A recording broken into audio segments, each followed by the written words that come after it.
प्रश्न किती बिकट आहे, किंवा किती बिकट ह्या सरकारने करून ठेवलेला आहे. अनेक ठिकाणी आपण पाहत होतो पाण्याचा दाब कमी होता, दूषित पाणी येत होतं आणि ह्याच सोबत टँकरचा स्ट्राईक म्हणजे महावीर जयंती असेल, हनुमान जयंती असेल, आंबेडकर जयंती असेल, या सणावारी मुंबईचे हाल झाले होते. काढला का? मुख्यमंत्र्यांनी लक्ष उशिरा दिलं का? कशाला उशिरा दिलं? का दुर्लक्ष केलं मुंबईकडे? हा एक वेगळा मोठा प्रश्न आहेच आणि कदाचित त्याचं उत्तर मुख्यमंत्री स्वतः देऊ शकतात किंवा देतील सुद्धा नाही. हे कदाचित हा प्रश्न राहीलच तसं. पण एक महत्वाचं आहे की ह्या आठवड्यामध्ये आपण पाहिलं असेल ठिकठिकाणी जे स्थानिक आमचे विभाग होते, प्रत्येक वॉर्ड ऑफिसवर आम्ही मोर्चा काढण्याचा प्रयत्न केला. अनेक ठिकाणी आमच्या कार्यकर्त्यांना नोटिसा देऊन पोलिसांनी आधीच उचललं, मज्जाव केलं, बंदी केली आणि हे सगळं होत असताना आपण पाहिलं असेल पूर्ण महाराष्ट्रामध्ये असेल आणि मुंबईमध्ये देखील असेल एका बाजूला गुन्हेगारी वाढत चालली होती. पण या सरकारने पोलिसांचं पूर्णपणे लक्ष हे शिवसेना उद्धव बाळासाहेब ठाकरे पक्षाच्या कार्यकर्त्यांवर, ज्यांनी जनतेच्या हितासाठी जनतेचे प्रश्न घेऊन, पाण्याचे प्रश्न घेऊन वॉर्ड ऑफिसवर जाब विचारायला मोर्चा काढला होता. असो, अनेक ठिकाणी हा मोर्चा काढला गेला. स्थानिक नागरिकांनी देखील याच्यात मोठा सहभाग घेतला होता. या पुढच्या आठवड्यात देखील जिथे जिथे अजून व्हायचे मोर्चे तिथे आम्ही काढणारच आणि ज्यांना जाब विचारायचा तो आम्ही विचारणारच. कारण ह्या आधी कधीही अशी परिस्थिती एप्रिलमध्ये उद्भवली नव्हती, मार्चमध्ये उद्भवली नव्हती. आणि झालं असं की ह्या सगळ्या गोंधळामुळे स्लम सोसायटीजना वाटायला लागले की हायराईज बिल्डिंग आमचं पाणी घेतात, हायराईज न वाटतं चाळ सोसायटी आमचं पाणी घेतात आणि सामाजिक वाद जो कधी मुंबईच्या रहिवाशांमध्ये नव्हता हा वाढायला लागलेला. पण हे सगळं होत असताना एक आपण लक्षात घ्या, अजून एप्रिल पूर्ण झालेला नाहीये आणि तापमान जे आहे ते 40 पार झालेलं आहे. म्हणजे 400 पार सरकार नाही गेलं, पण 42 असेल, 43 असेल हे तापमान व्हायला लागलेलं आहे. काल परवाकडे नाशिकहून येताना देखील भिवंडी असेल, वाशिंद असेल, 43 डिग्री 44 डिग्री हे कधी महाराष्ट्राने पाहिलं नव्हतं. पुणे असेल, ठाणे असेल, नागपूर असेल, उष्णता वाढायला लागलेली आहे. एका बाजूला मध्यंतरी अवकाळी पाऊस होऊन गेला. वातावरणीय बदल काय आहे हे आपण डोळ्या देखत पाहत आहोत, आपण अनुभवत आहोत. तरी देखील काल स्टेट वाईल्ड लाईफ बोर्ड याच्या बैठकीत मुख्यमंत्री महोदयांनी अनेक असे प्रस्ताव मंजूर केलेले आहेत, मान्य केलेले आहेत, ज्याच्यात लाखो झाडांची कत्तल आपल्या महाराष्ट्रात होणार आहे. कदाचित पर्यावरणाचा विषय घेतल्यानंतर आपल्या काही लोकांना कंटाळा येईल, काही चॅनल्स बंद करतील, काही चॅनल्स दाखवतील, पण मी एवढंच तुम्हाला सांगतोय कारण इतर वेळी जे आपण गोष्टी दाखवत असतो, मग कधी शेतात अवकाळी पाऊस असेल, गारपीट असेल, कधी शहरांमध्ये होणारी उष्णता असेल, हीट स्ट्रोकनी लोक जाणारी असतील किंवा अजून काही दुष्परिणाम होणारे असतील, हे सगळे एकाच कारणामुळे होते, ते म्हणजे क्लायमेट चेंज, वातावरणीय बदल, पर्यावरण. आणि कालचं स्टेट वाईल्ड लाईफ बोर्डच्या बैठकीत अनेक असे प्रस्ताव आणले ज्याच्यात फटाफट झाडांची ही कत्तल आता होणार आहे. खरं तर गेल्या 2-2.5 वर्षामध्ये एशनशी सरकारनी किंवा त्यांच्या जे काही घटनाबाह्य सरकार होतं त्यांचा गट जो होता त्यांनी मुंबई असेल, पुणे असेल, ठाणे असेल, अनेक ठिकाणी कितीतरी झाडांची कत्तल केली आहे. ह्याचं आता कुठेही मोजमाप लागणार नाही. पण तरी देखील कालच्या बैठकीमधले जर 2-4 तुम्हाला गोष्टी सांगायच्या असतील तर गारगाईचा प्रस्ताव, 5 लाख झाडांची कत्तल. का? तर धरण बांधायचे मुंबईला 450 MLD पाणी आणायचं म्हणून.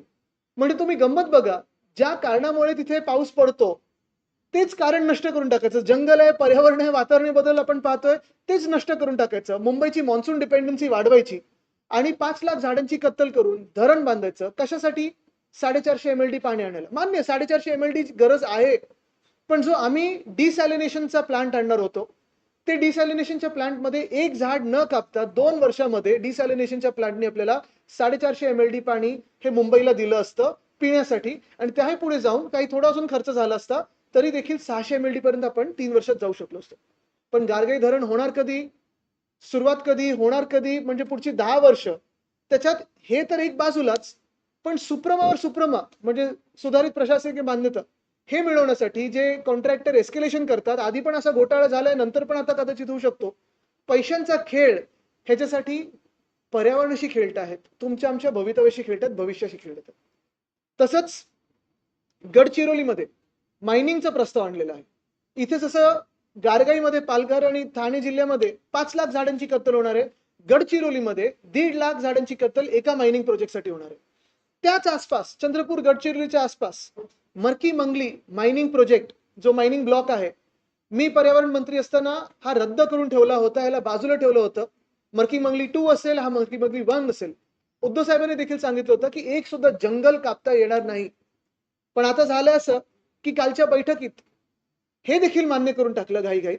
ह्याच्यात ताडोबा अंधारी जो वाईल्ड लाईफ सँच्युरी आहे, कदाचित आपल्या देशात एकमेव टायगर सँच्युरी अशी आहे जिथे 100% तुम्हाला टायगरचं सायटिंग होणार आहे.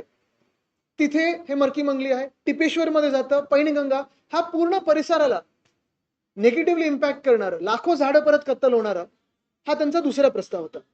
तिसरं जर पाहिलं तर चंद्रपूर नागपूर हायवे ह्याच्यात देखील तसंच आहे. ताडोबा कानरगाव ह्या 2 सँच्युरी मधून जाणार आहे. पुणे नाशिक हायवे देखील असंच आहे.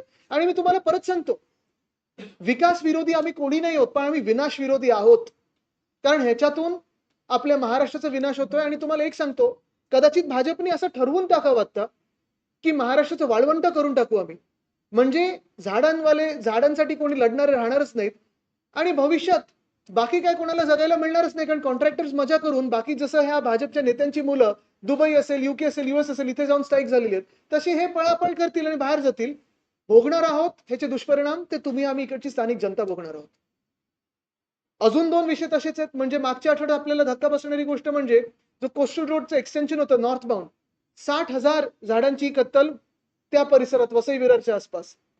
आणि सगळ्यात मोठी बातमी म्हणजे ही तर चला, एक वेळ भाजप सांगू शकेल, एक वेळ फडणवीस साहेब सांगू शकतील, एक वेळ सरकार सांगू शकेल की हे विकास आहे, विकास आहे.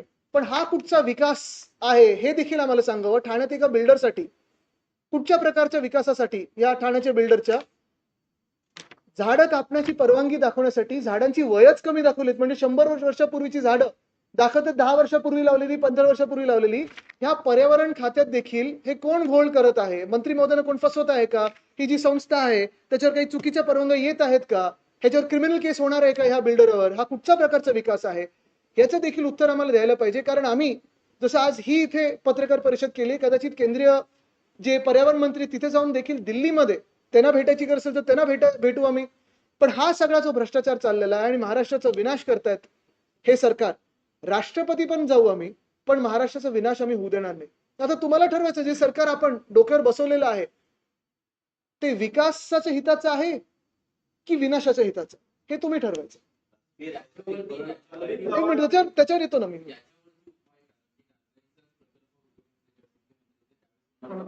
बघा, तुम्हाला सांगतो, गारगाई बद्दल आमचं मत स्पष्ट आहे.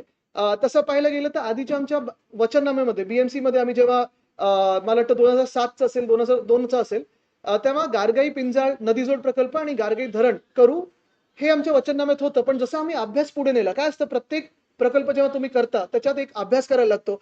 एन्व्हायरमेंटल इम्पॅक्ट असेसमेंट असतं. त्याचा पूर्ण अभ्यास झाल्यानंतर त्याचा इम्पॅक्ट जो होणार होता तो मुंबईवर आता जर पाहिलं गेलं आत्ताच्या परिस्थितीत त्याचा दुष्परिणाम जास्ती होता. ह्याच्यात 2-3 बाजू तुम्ही विचार करणं गरजेचं आहे. पहिली गोष्ट म्हणजे आता जे सगळ्यात मोठं संकट आपल्यावर आहे, आणि खूप वेळा असं म्हणतात की देशाचा खरा वित्तमंत्री म्हणजे पावसाळा असतो. शेतकरी असो, आपली शहरं असो, पिण्याचं पाणी असो, सगळं काही हे पावसाळ्याच्या पाण्यावर असतं. आणि कुठे ना कुठेतरी जेव्हा आपण बघतोय की वातावरणीय बदलचा धोका आपल्या डोळ्यासमोर दिसत आहे, पाऊस कधी जुलैमध्ये पडतो, कधी अवकाळी पाऊस येतो, कधी सगळं नष्ट करून जातो. मॉन्सून डिपेंडन्सी, पावसावर किती अवलंबून राहायचं आपण, हे आपण आता ठरवलं पाहिजे. काही देश असे पण आहेत, मला वाटतं चेन्नईने पण तसं केलेलं आहे. आपण थांबलेलो, आपले रेट जे पाण्याचे असतात, मुंबईमध्ये जवळपास पाणी मुंबई महानगरपालिकेला ₹11.5 पर पर्सन पर 1000 लिटरला मिळतं आणि नागरिकांना आपण ₹3.5 पर पर्सन पर 1000 लिटरला देतो. हे रेट मॅच होणं गरजेचं होतं, कारण ती सबसिडी आपण तेवढी देतो. कदाचित देशात काय जगात सर्वात स्वस्त आपली पाण्याची यंत्रणा असेल. पण हे होत असताना डिसॅलिनेशन मधून कमी पैशांमध्ये, साधारण 1000-2000 कोटीमध्ये, एक सुद्धा झाड न कापता 25 एकरचा जो प्लॉट आम्ही सरकारने बीएमसीला दिला होता, तिथे 2-2.5 वर्षामध्ये डिसॅलिनेशनचा प्रकल्प उभा राहिला असता आणि 450 MLD किंवा 600 MLD वर एक्सपॅन्शनेबल आहे ते. वीज पण तुम्हाला बाजूने मिळू शकते तिथे टर्बाईन रन करताना. पण हे रद्द करून एशनसीनी गारगाईमध्ये हात घातला. कारण गारगाई ज्याच्यासाठी आम्ही रद्द केला, 5.5 लाख किंवा 5-5.5 लाख झाडांची कत्तल, एक फॉरेस्ट आउटलेट आहे, एंडेंजर्ड स्पीशीज आहे, ते नष्ट होणार. तिकडची सगळी स्थानिक जी आदिवासी गाव असतील ती उद्ध्वस्त होणार. आणि हे सगळं करून मॉन्सून डिपेंडंट आपण राहतोच आहे, पावसाळ्यावर अवलंबून आपण राहतोच आहे. मग फायदा होतोय का मुंबईचा? बरं, धरण बांधायला तुम्हाला किती वर्ष लागणार? कमीत कमी पुढची 7-8-9 वर्ष लागणार. नदी जोड प्रकल्पाला जर गारगाई पिंजळ नदी जोडाचा प्रकल्प केला तर तेही लागणार. पाईपलाईन तिथून टाकून 450 MLD विरुद्ध इथे 1000-2000 कोटीमध्ये इथे कमीत कमी 70 ते 80,000 कोटी जातील बघा. जसं मेट्रो 3 मध्ये 23,000 कोटीला यांनी सुरुवात केली होती, आता 50,000 कोटीच्या पुढे गेला असेल प्रकल्प. हे कॉन्ट्रॅक्टरसाठी धोरण आहे, मुंबईसाठी नाहीये. म्हणून मी तुम्हाला एक विनंती करीन की आपल्या चॅनलवर देखील पाहिजे तर मला नका बोलू, पण जे याच्यात तज्ज्ञ मंडळी आहेत, मग पाण्याचे असतील, तांत्रिक गोष्टींमध्ये असतील, धरण बांधण्यात असतील आणि पर्यावरण प्रेमी असतील, ह्यांना बोलून आपण न्यूट्रली फेअरली परिणाम दुष्परिणाम दोघांचे हे दाखवा, लोकांना पटेल. आधीला ज्यावेळेस तुम्ही विरोध केला होता तेव्हा आधीची 2200 झाडं तोडली होती. आता विरोध करताय की आता बघा, एक आहे विरोध करून ह्या सरकारचं डोकं ठिकाणीवर आहे का हा विचारण्याचा प्रश्न आलाच आहे ना. तर कारण महाराष्ट्राचं वाळवंट करून मिळणार काय आपल्याला? मतदारसंघासहित एकंदरीतच मुंबईत आता सध्या पाणी टंचाईच्या हो. विशेषतः 15 दिवसामध्ये हे झालेलं प्रकरण यामागे कोणी अदृश्य शक्ती काम करते का? नेमकं पाणी पितंय कोण? बघा, तुम्हाला सांगतो, आता हाच प्रश्न अनेक बिल्डिंग विचारतात, अनेक स्लम सोसायटीज विचारतात.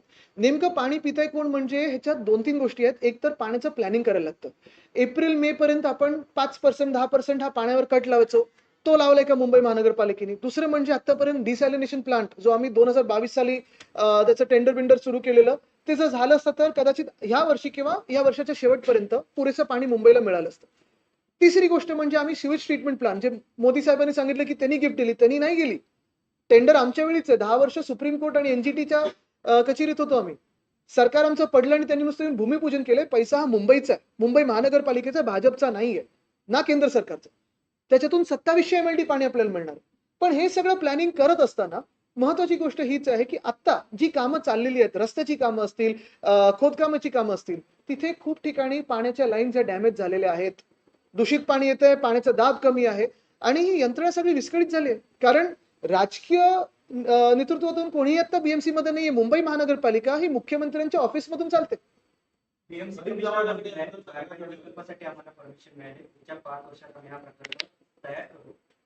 मी आता त्या प्रकल्पाला 5 वर्ष जर सांगत असतील, चॅलेंज आत्ता देतो मी. झालं तर आनंद आहे, पण जे नुकसान होणार आहे पर्यावरणाचं आहेच, पण महाराष्ट्राचं नुकसान होणार आहे. आणि मॉन्सून डिपेंडन्सी म्हणजे पावसाळ्यावर जे आपण अवलंबून राहणार आहोत ते दूर होणार आहे का? बघा, आता हे सगळं चालू आहे, पण काल स्टेट वाईल्ड लाईफ बोर्डाने जे मंजूर केलेलं आहे, खरं ह्या बोर्डाने जबाबदारीने पाहिलं पाहिजे हे प्रोजेक्ट किती बरोबर आहेत, किती अयोग्य आहेत. आणि हे सगळं आता कदाचित केंद्राकडे जाईल, नाही जाणार. अजून एक गौप्यस्फोट आम्ही याच सगळ्या पर्यावरण खात्याचा नाही पण त्या विषयाचा करणार आहोत, तो नंतर करणार आहोत. लोकसंख्या वाढली त्यामुळे पाणी प्रश्न निर्माण झालेला आहे. नैसर्गिक प्रक्रियांना पाणी जास्त वापरलं जाते, अशा पद्धतीने स्टेटमेंट केलंय. हे किती गंभीर आहे काय? त्यांचे अनेक स्टेटमेंट जुने पाहण्यासारखे आहेत, मी त्यांच्यावर काही बोलणार नाही. हा झाला विषय 100%. पण एक बघा, तुम्ही मुंबईत फिरताना देखील तुम्हाला जाणवेल की उष्णता जी वाढलेली आहे ती या झाडांच्या कत्तलमुळे झालेली. चेंबूरमध्ये त्या दिशेला जाताना प्रियदर्शनीचं जे सर्कल आहे, गंमत अशी आहे, एशनशी गटाने तिकडच्या स्थानिक आमदारांनी असेल काय डोकं लावलं मला माहित नाही, चांगली 11 की 12 पाम ट्रीज होते, सुंदर पाम ट्रीज होते, ते असे अर्धवट कापलेत आणि त्या पाम ट्रीच्या आता बाकांना कापल्यानंतर रंगरंगोटी केली आहे ब्युटिफिकेशनच्या नावाखाली. ही अशी अक्कल एशनशीने वापरलेली.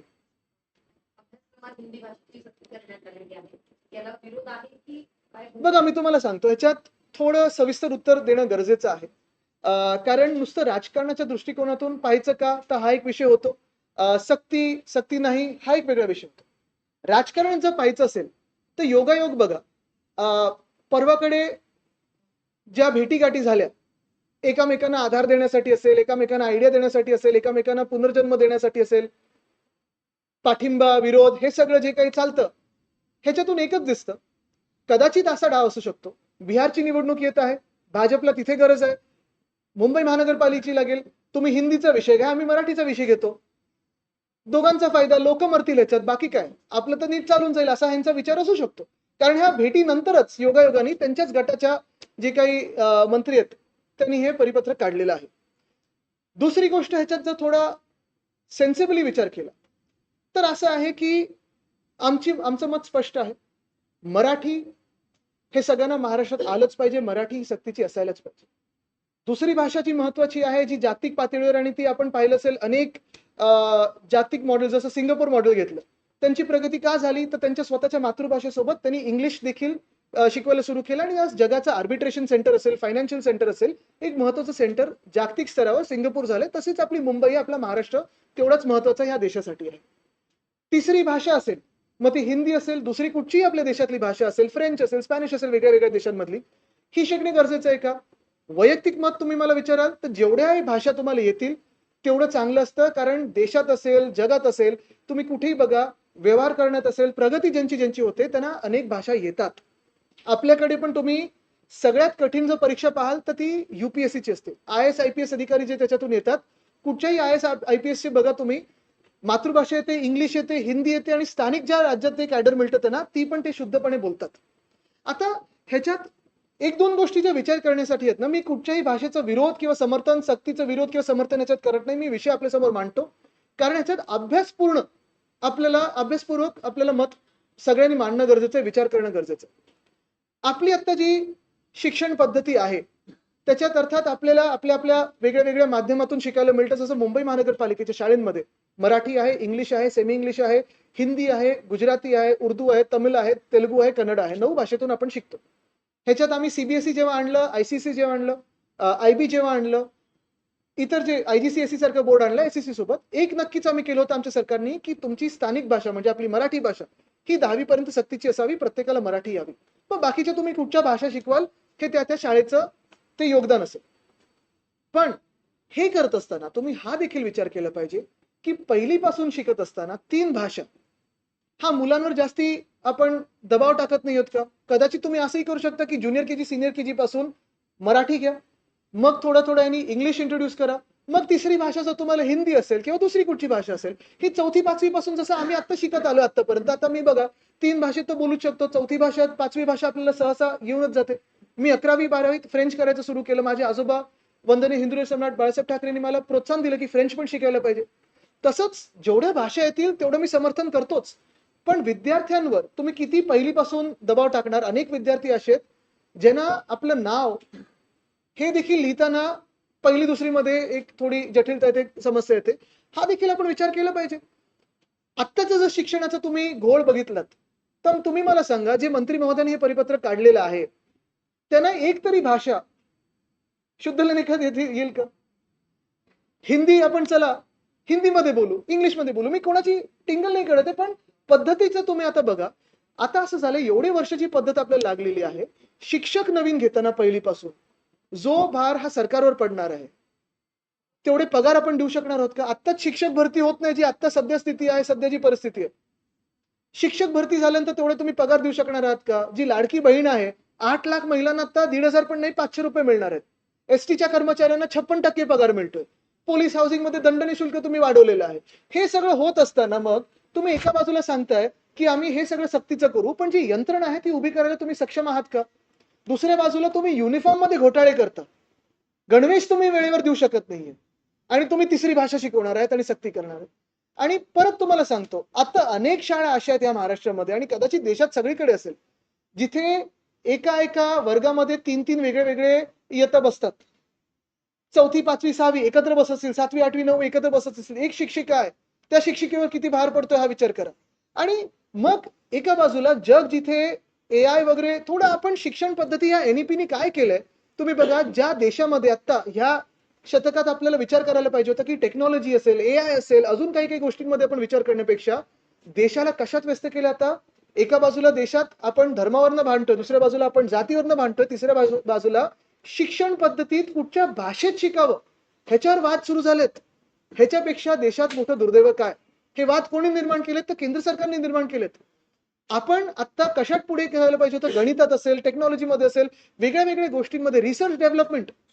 तुम्ही कुठच्याही देशातलं जर रिसर्च डेव्हलपमेंट मध्ये देश पुढे असेल, तिकडे युनिव्हर्सिटीमध्ये शाळेमध्ये रिसर्च होतात.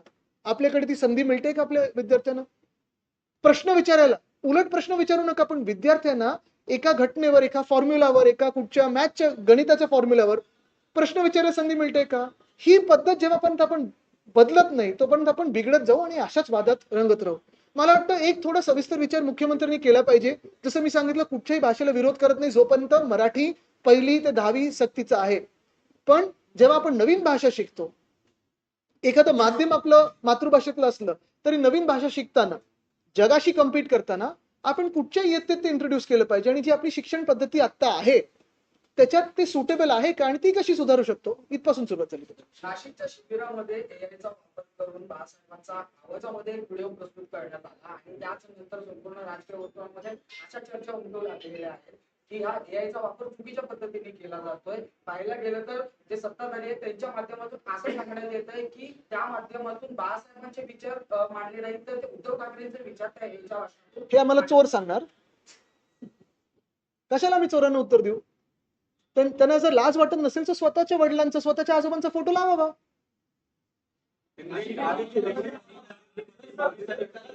नाशिकमध्ये जी दंगल झाली, दगडफेक पोलिसांवर करण्यात आली, त्यामध्ये महाविकास आघाडीचे स्थानिक नेते असल्याचं सांगितलं आहे. आपल्या पक्षातून बघा, निरुपम शेख ऐका, मी तुम्हाला सांगतो, पहिली गोष्ट म्हणजे आता हेच सांगतोय मी की गेल्या 11 वर्षामध्ये किंवा महाराष्ट्राच्या 10 वर्षामध्ये 2.5 वर्ष आमच्याकडे सरकार होतं. तेव्हा गृहमंत्री एक व्यक्ती नव्हती, बाकीचे 8.5 वर्ष कोण गृहमंत्री होतं? मुंबईमध्ये म्हणजे नागपूरमध्ये दंगल, नाशिकमध्ये दंगल, ज्या 2 शहरांमध्ये दंगल कधी व्हायची नाही तिथे दंगल घडलेल्या आहेत. मुंबईमध्ये 3-3 शूटआउट होतात. परवा डायमंड गार्डनला शूटआउट झालं, त्याच्या आधी बाबा सिद्दीकीची हत्या झाली, त्याच्या आधी सलमान खानवर शूटआउट झालं. म्हणजे नक्की ग्रह खातं कशात व्यस्त आहे? तर विरोधी पक्षाच्या मागे लावणं, फोन टॅपिंग करणं, आम्ही मोर्चे काढले की त्याला अडवणूक करणं, त्याच्यावर लाठीचार्ज करणं, ह्याच्यात व्यस्त ठेवलेलं आहे. पोलिसांना एक दिवस मोकळा द्या की जा, जे गुन्हेगार असतील महाराष्ट्रातले उचलून काढा आणि बाहेर फेका. द्या ना एक दिवस त्यांना मोकळा करून. पण तसं न करता स्वतःच्या राजकीय हितासाठी हे पोलीस यंत्रणा वापरत आहे.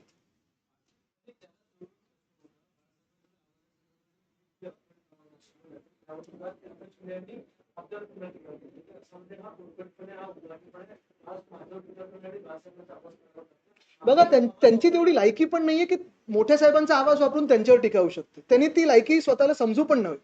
चोरांनी तिकडेच राहावं जिथे चोर असायला पाहिजे. ती कुणाल कामरानी त्यांना दाखवलेलं आहे. आता ते विचारतात रिक्षा कैसी पोहोची की तमिळनाडू. आणि मी काय, त्यांचे खासदार बोलले त्यांना साफ. आदित्य, हिंदी भाषा को लेकर जिस तरीके से विवाद बढ़ा, थांबा, ते मी 4थी पासून बोललोय, 1ली पासून सुरुवात करूया. PDP चाळींचा एक विषय होता की घरं पूर्ण होती पहिल्या टप्प्यातील मार्च मी पत्र दिलंय, मी पत्र 4 एप्रिलला दिलं होतं. अजूनही म्हाडा VP कडून उत्तर आलं नाही. त्यांचे 2-4 भ्रष्टाचार आम्ही लोकांसमोर आणू तेव्हा पळत येतील. पण गुढीपाडव्याला घर देणार होते, आता गुड फ्रायडे आलाय. हा प्रवास बघा तुम्ही, गुढीपाडवा ते गुड फ्रायडे आलाय तरी देखील घरांचा पत्ता नाहीये. मंत्र्यांच्या बंगल्यांचं रेनोव्हेशन काही काही ठिकाणी चालू आहे जोरदार. घरांवरनं भांडणं चालू आहेत, सगळं काही चालू आहे, म्हणजे बंगल्यांवरनं त्यांचे. पण जे आमचे सामान्य नागरिक आहेत, जो प्रकल्प फडणवीस साहेबांनी घाईघाईत सुरू केला होता, कुठेही काही प्लॅनिंग न करता, त्याचा आम्ही 1 ऑगस्ट 2021 जी सुरुवात केली, 3 वर्षात पूर्ण झाला फेज 1. चाव्या वाटप का नाही झालं? जे आश्वासन म्हाडाने दिलं होतं की आम्ही सगळ्यांना एकत्र येऊन फेज 1 मध्ये जे राहणार आहेत त्यांना आम्ही साधारणपणे एक प्रेझेंटेशन देऊ की आता काय काय सोयीसुविधा मिळणार आहेत, का नाही झालं पुढे? निवडणुकीच्या आधी सगळं चाललं होतं राजकारणाच्या पोटी. झालं, निवडणूक झाली, संपून विसरून गेली.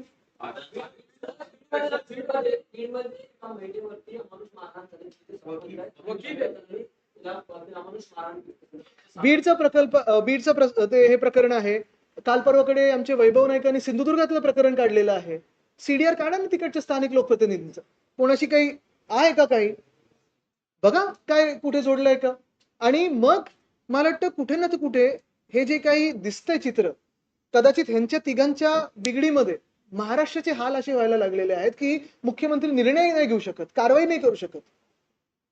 मग मणिपूर सारखं महाराष्ट्र ज्या मार्गावर चाललेला आहे, कोण गुंतवणूकदार येणार आहे? कोण इथे उद्योग आणणार आहे? कोण नोकरी देणार आहे? निलंबित अधिकारी रणजित कसलेने स्टेटमेंट केलंय की ईव्हीएमच्या सुरक्षेच्या वेळी बाजूला राहा, यासाठी अशा पद्धतीने स्टेटमेंट केलं. पण जे निवडणूक आयोग आणि जी भाजपा ज्या निवडणूक आयोगाच्या आशीर्वादावर जिंकते त्या याच्यावर बोलणार आहेत का? जे राष्ट्राध्यक्ष डोनाल्ड ट्रम्प साहेब, मोदी साहेबांचे मित्र आहेत, त्यांच्याच तुलसी गबार्ड जे इंटेलिजन्स चीफ आहेत त्यांनी सांगितलंय की ईव्हीएम हॅक होऊ शकतात. त्यांचे मित्र इलॉन मस्कने सांगितलं ईव्हीएम हॅक होऊ शकतात. बेसिक प्रश्न हाच आहे ना की मी बटन दाबल्यानंतर मला कळलं पाहिजे की कुठे जातो. आदित्य, भाषा को लेकर जो विवाद पैदा हुआ है उसे कैसे देखते हैं शिवसेना यूबीटी, उसे कैसे देखते हैं? भाषा को विवाद ये दो स्तर पे मैं देखता हूं। पहले तो एक राजनीतिक स्तर पे देखता हूं। जिन दो लोगों की मीटिंग हुई, दोनों को जरूरत है, शायद भाजपा को भी जरूरत है कहीं ना कहीं पुनर्जन्म की, राजकीय पुनर्जन्म की। तो कोई 21 भाषा का विषय ले, मुंबई के बीएमसी में चला दे, कोई हिंदी का विषय ले, कोई मराठी का विषय बीएमसी में चलाए, कोई हिंदी का विषय बिहार में चलाए, अपनी अपनी रोटी सेके जब तक हम लड़ते रहे। मैं देखता हूं कि मैं इसमें राजनीति नहीं लाना चाहता। मैं सिर्फ 2-3 बेसिक सवाल करना चाहता हूं। पहले तो ना किसी को समर्थन है ना किसी को विरोध है। यही बात रहती है कि ऐसे विषयों में विचार विमर्श बहुत गंभीरता से होना चाहिए। हम हमारी मातृभाषा में हर एक राज्य में अब तक सीखते आए हैं, और बीएमसी जैसे जो संस्था है, जो बीएमसी म्युनिसिपल कॉर्पोरेशन, वहां के स्कूलों में लगभग 3.25 लाख विद्यार्थी मराठी में सीखते हैं, हिंदी में सीखते हैं, सेमी इंग्लिश में सीखते हैं, इंग्लिश में सीखते हैं, गुजराती में सीखते हैं, उर्दू, तमिल, तेलुगु, कन्नड़ा में सीखते हैं। और ये सारी भाषाएं अपने अपने माध्यम में होती है, अपने अपने मातृभाषा में होती है, और अभी तक ये प्रथा चलती आई है। ये भी जरूरी है कि जैसे मातृभाषा और उस भूमि की, उस राज्य की भाषा सीखना जरूरी है, उसकी सख्ती जरूरी है, वैसे ही अंग्रेजी भी सीखना जरूरी है। क्योंकि जागतिक स्तर पे अगर आप देखें तो व्यवहार के लिए हो, व्यवसाय के लिए हो, राजनीति के लिए हो, बातें समझने के लिए हो, मुझे लगता है कि इंग्लिश भी उतनी जरूरी है। और सिंगापुर जैसे राज्यों ने, सिंगापुर जैसे देशों ने भी इंग्लिश अपनी मातृभाषा के साथ सख्ती की थी। अगर आज सिंगापुर का स्तर देखें तो उस डेवलप्ड कंट्रीज में है जो दुनिया में 1-2 होगी जहां फाइनेंशियल आर्बिट्रेशंस हो या इंटरनेशनल कोई एमओयूज हो, तो उसे सबसे इंपॉर्टेंट माना जाता है, सबसे महत्वपूर्ण माना जाता है। रही बात हमारे शिक्षण व्यवस्था की, पहली बात तो हमने ये सोचना चाहिए कि आज जो सख्ती करने जा रहे हैं मंत्री महोदय हिंदी की या तीसरी भाषा की इयत्ता पहली से, तो क्या पहली कक्षा में वो विद्यार्थी इतना लोड ले पाएंगे, इतना बोझ ले पाएंगे कि आप जस्ट अ ब क या एबीसी या क ख ग के बाद तीसरी भाषा सिखाने जा रहे हो? जो विद्यार्थी अभी अभी स्कूल में जाने लगा है, क्या उस पर इतना बोझ डालोगे आप कि 3-3 भाषा उसे सख्त हो सकती है, उसे सख्ती हो सकती है? तो मराठी में पहले से हो, ये तो हमारी मांग रही है और वो है, तो उसमें कोई वाद की बात नहीं है, विवाद की बात नहीं। लेकिन मेरा यह मानना है कि अगर दूसरी या तीसरी भाषा सिखानी हो तो मंत्री महोदय ने थोड़ा यह विचार भी करना चाहिए कि शायद 4th या 5वीं कक्षा से हो तो बेहतर होगा, ताकि विद्यार्थियों पे बोझ ना हो। ये रही विद्यार्थियों की बात। रही अभी व्यवस्था की बात, तो महाराष्ट्र में बहुत सारी स्कूलें ऐसी भी है जहां, जिस पाठशालाओं में आप देखते हो कि बहुत सारी कक्षा एक क्लासरूम में बैठ के एक शिक्षिका पढ़ा रही है, एक शिक्षक पढ़ा रहे। अभी भी शिक्षक भर्ती का विषय है, अभी भी उन शिक्षकों को पूरा अपनी सैलरी दी नहीं जा रही, जो भी बेनिफिट्स है वो दिए नहीं जा रहे। तो कैसा लोड आप उन शिक्षकों पे डालोगे? तीसरी बात यह रही कि अगर आपको यह सोचना है कि हम जिस यंत्रणा के बारे में बात करें, जिस व्यवस्था के बारे में बात करें, अभी भी काफी सारे ऐसे विद्यार्थी हैं जिन्हें अपना यूनिफॉर्म समय पे नहीं मिला, मिड डे मील समय पे नहीं मिलता है, बहुत सारे स्कूलों में लाइट नहीं है, पंखे नहीं है। तो फिर इस हालात में क्या आप और एक नए विषय को लाके बोझ डालना चाहोगे? और पांचवी बात और सबसे इंपॉर्टेंट बात यही रहेगी कि जिस देश में हमने ये सोचना चाहिए कि अभी अपना अगला स्टेप क्या है, क्या हम टेक्नोलॉजी के बारे में बात करें, एआई के बारे में बात करें, रिसर्च डेवलपमेंट के बारे में बात करें, वहां केंद्र सरकार हमें लड़ा रही है, वो धर्मों में लड़ा रही है, जातियों में लड़ा रही है और अभी भाषाओं में लड़ा रही है। तो भाषा से कोई किसी का विरोध नहीं है, लेकिन मराठी पहले से हो और सख्ती की हो, अंत तक हो। दूसरी बात अंग्रेजी भी हो। तीसरी बात तीसरी भाषा अगर आनी हो या और भी भाषा आनी हो, जितनी भाषा आए उतना अच्छा है, लेकिन उसे स्पेस आउट किया जाए और हमारी व्यवस्था पे और विद्यार्थियों पे कितना बोझ आप डालोगे, कितना सहन कर सकते हैं, उसकी एक बेसिक टेस्ट लेके आप करिए। शिवसेना भवन के सामने एमएनएस का पोस्टर लगना और वहां प्रदर्शन होना, क्या यूबीटी को? अरे वो बाजू में ही रहते हैं तो वही तो करेंगे। यूबीटी के सामने टारगेट कर रहे हैं। अच्छी बात है अगर उन्हें लगता है कि अभी हमारी सरकार है। Good morning. एक सवाल आदित्य, आज बांद्रा में कहीं अलग अलग जगहों पर कुछ पोस्टर्स लगाए गए हैं शिवसेना शिंदे ग्रुप की तरफ से, और उसमें लिखा गया है कि आपकी 25 साल तक 30 साल तक बीएमसी में थे, बांद्रा का नाला साफ नहीं हुआ, मीठी नदी नहीं साफ हुई, बांद्रा के स्टेशन के पास के कुछ फोटोग्राफ्स। 25-30 साल एशंशी भी हमारी पार्टी में थे, जिस कारण से भागे, कितनी मजा मस्ती उन्होंने की है वो देखिए। और 25 साल में जो भी हमने काम किए, इसलिए हमें मुंबईकरों ने भारी मतों से जीत दिलवाई है, बार बार जीत दिलवा रही है। और इसीलिए तो बीजेपी और यशवंत डरते हैं मुंबई महानगर पालिका के चुनाव लेने, मुंबई के थाने के भी, क्योंकि जिस कारण से वो भागे, हम नहीं भागे। तमिलनाडु रिक्शा कैसी पहुंचती?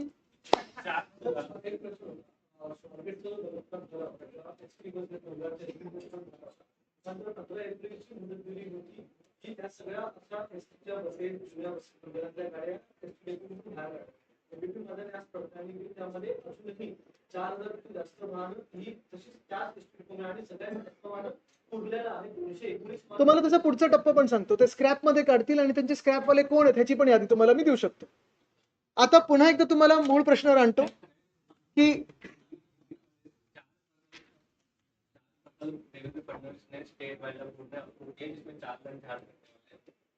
यही धन्यवाद। जिस विषय से हमने आज ये पत्रकार परिषद ली वो यही है। पिछले 2-3 महीनों में मुंबई में पानी की समस्या काफी खराब होती जा रही है। पानी का प्रेशर हो या फिर दूषित पानी हो, अगर आप देखें तो अपने अपने घरों में हो, व्यवसाय की जगहों पे हो, दुकानों में हो, होटल में हो, इमारतों में हो, स्लम सोसाइटी में हो, पानी की समस्या बहुत ही खराब होती जा रही है। जवाब तो कोई दे नहीं रहा है, ना सरकार दे रही है, ना बीएमसी दे रही है। और जब हमने जवाब मांगने शुरू किया तभी उसी समय टैंकर भी स्ट्राइक पे गया था। और शायद ये भी हो कि टैंकर स्ट्राइक में बीजेपी ने और सीएम साहब ने 1-2 दिन मुंबई के हाल और खराब होने के लिए खींचने को कहा, उसमें मैं नहीं जाऊंगा। लेकिन इस पिछले हफ्ते में शिवसेना उद्धव बाळासाहेब ठाकरे पक्ष के काफी सारे विभागों ने मोर्चे निकाले हैं अपने अपने वार्ड ऑफिस पे, वार्ड के दफ्तरों पे, और वहीं पे बहुत सारी संख्या में पुलिस ने अपना फोर्स इस्तेमाल किया। तो एक तरफ आप देख रहे हो पूरे महाराष्ट्र में हो, मुंबई में हो, घटनाएं क्राइम की बढ़ती जा रही है, लेकिन दूसरी तरफ जो बीजेपी का फोकस है वो यही है कि कोई जनता के लिए सवाल उठाए तो उनके पीछे हाथ धो के लगो, उनको तकलीफ दो, पुलिस उनके पीछे लगाओ। लेकिन एक तरफ पानी की समस्या है, दूसरी तरफ आप देख रहे हो मुंबई में हो या सारे महाराष्ट्र में हो, हीट वेव बढ़ते जा रही है। 40-45 ये कभी भी टेम्परेचर कभी नहीं रहे महाराष्ट्र में, वो भी दिखने लगे। और इसी वक्त अगर आप देखें तो जिस प्रकार वातावरण बदल का एक इम्पैक्ट हमें महाराष्ट्र में दिख रहा है, एनवायरमेंट चेंज, क्लाइमेट चेंज का इम्पैक्ट दिख रहा है, उसी तरफ कल फडणवीस साहब ने बहुत सारे पेड़ों की कत्ल की के आदेश दे दिए। गारगाई डैम हो, 5 लाख पेड़ कटने वाले हैं। फिर चंद्रपुर में, गढ़चिरौली में ये जो माइनिंग प्रोजेक्ट है, 1.5 या 2 लाख पेड़ कटने वाले हैं। मरकी मंगली माइनिंग प्रोजेक्ट हो, ताड़ोबा अंधारी कॉरिडोर हो, यहाँ पे एक इम्पैक्ट होने वाला है टाइगर सेंचुरी में। चंद्रपुर नागपुर हाईवे हो, ताड़ोबा है, कानरगांव सेंचुरी है, यहाँ इम्पैक्ट होने वाला है। मैनग्रोव्स के लिए 60,000 पेड़ों की कत्ल होने वाली है। और थाने में भी बहुत सारा विकास हो रहा है जिस बिल्डर के लिए, तो ऐसे बिल्डर, उनका नाम तो मैं जानना चाहता हूं सरकार से कि क्यों इतना प्यार आया है। जो पेड़ कटने वाले थे, हर एक पेड़ के पीछे एक पेनल्टी होती है, कॉम्पेंसेटरी एफॉरेस्टेशन होता है। उसी पेड़ का एज 100 साल से कम करके लगभग 5 या 10 साल दिखाया ताकि ये पेनल्टी लगे ही नहीं। ये कौन सा विकास है भाई? ये क्या समस्या है? इतना प्यार क्यों आया है इस सरकार पे? ये बताएं। एक सवाल कि जिस तरीके से नासिक में आप लोगों का जब निर्धार सभा चल रहा था, उसके एक दिन पहले वहां पर दरगाह हटाने को लेकर जो उत्पात हुआ, नागपुर में जिस तरीके की घटनाएं हुई, उसको लेकर के इसी में फेलियर ऑफ होम डिपार्टमेंट कहूंगा, जिस होम डिपार्टमेंट को संभाल रहे फडणवीस साहब पिछले 8 सालों से। यही बात है कि खुद सीएम भी है और होम मिनिस्टर भी है, गृह मंत्री भी है, लेकिन नागपुर में दंगे होना, नासिक में दंगे होना, मुंबई में सलमान खान के घर पे हो, बाबा सिद्दीकी शूटिंग हो, या फिर चेंबूर में डायमंड गार्डन शूट आउट हो, ये शूट आउट पहले मुंबई में पिछले 20 सालों में कभी नहीं होता था। उसके पहले जब गैंगवॉर होते थे तब हुए थे। तो मैं यही करूंगा और कहूंगा कि विरोधी पक्ष, विपक्ष के पीछे पुलिस को लगाने से अच्छा होगा कि फडणवीस साहब क्रिमिनल्स को खत्म करने के लिए पुलिस को 2-3 दिन दे, सब खत्म हो जाएंगे। पुलिस की उतनी ताकत है लेकिन हाथ तो बंधे हुए। एक सवाल धन्यवाद।